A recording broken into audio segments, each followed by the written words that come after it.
বেগুন ভর্তা তো তোমরা সবাই খেয়েছো, কিন্তু এইভাবে বেগুন ভর্তা বানিয়ে কি কখনো খেয়েছো? আমি বাজি রেখে বলতে পারি, যারা বেগুন ভর্তা খেতে ভালোবাসো না তারাও যদি এইভাবে বানাও, তোমরা ভালোবাসতে বাধ্য। তো চলো দেরি না করে রেসিপিটা দেখে নিই। তো প্রথমেই দেখতে পারলে আমি কিন্তু গ্যাস জ্বালিয়ে বেগুনটা বসিয়ে দিয়েছি পোড়ানোর জন্য। আর যতক্ষণে পোড়া হচ্ছে ততক্ষণ চলো আমরা বাদবাকি কাজগুলো সেরে নিই। তো প্রথমেই কিন্তু লাগবে লঙ্কা, আর লঙ্কাগুলোকে দেখতেই পাচ্ছ আমি কুচি কুচি করে কেটে নিয়েছি। তারপর লাগবে পেঁয়াজ, তো পেঁয়াজগুলোকে আমি চারকোনা করে কুচি কুচি করে কেটে নেব। তারপর লাগবে টমেটো, সেগুলোকে আমি 4 ভাগ করে তারপর এটাকেও চারকোনা করে কেটে নিচ্ছি। তো দেখতেই পেলে কি কি লাগলো, পেঁয়াজ, লঙ্কা আর কিন্তু টমেটো। আর ততক্ষণে আমাদের বেগুন পোড়াটা কিন্তু হয়ে গেছে। আমি বেগুনটা পুড়িয়ে নিয়েছি, তোমরা চাইলে সেদ্ধ করে নিতে পারো, আমার পোড়া স্মেলটা ভালো লাগে তাই। তো তারপর দেখো আমি কিন্তু বেগুনের গায়ে খোসাগুলো ছাড়িয়ে নিচ্ছি। আর ছাড়াতে গিয়ে দেখো আমি একটা কিন্তু পোকাও পেয়ে গেছি। যাই হোক, পোকাগুলো কিন্তু ফেলে নিতে হবে।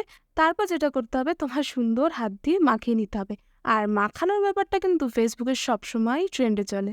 আর ও হ্যাঁ, একটা কিন্তু ডিম লাগবে, ডিম ছাড়া কিন্তু হবেই না।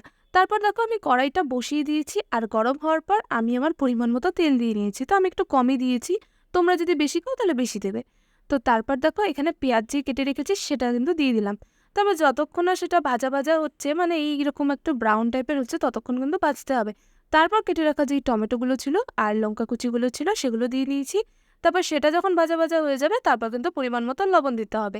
আর আমি কিন্তু একটু চিনি দিয়ে নিয়েছি, কারণ আমার এটা একটু মিষ্টি খেতেই পছন্দ। তোমাদের যদি না ভালো লাগে তোমরা কিন্তু স্কিপ করে যেতে পারো। আর তারপর দেখো আমি ডিম দিয়ে নিলাম। আর ডিমটা কিন্তু ঝুড়া বানিয়ে নিতে হবে।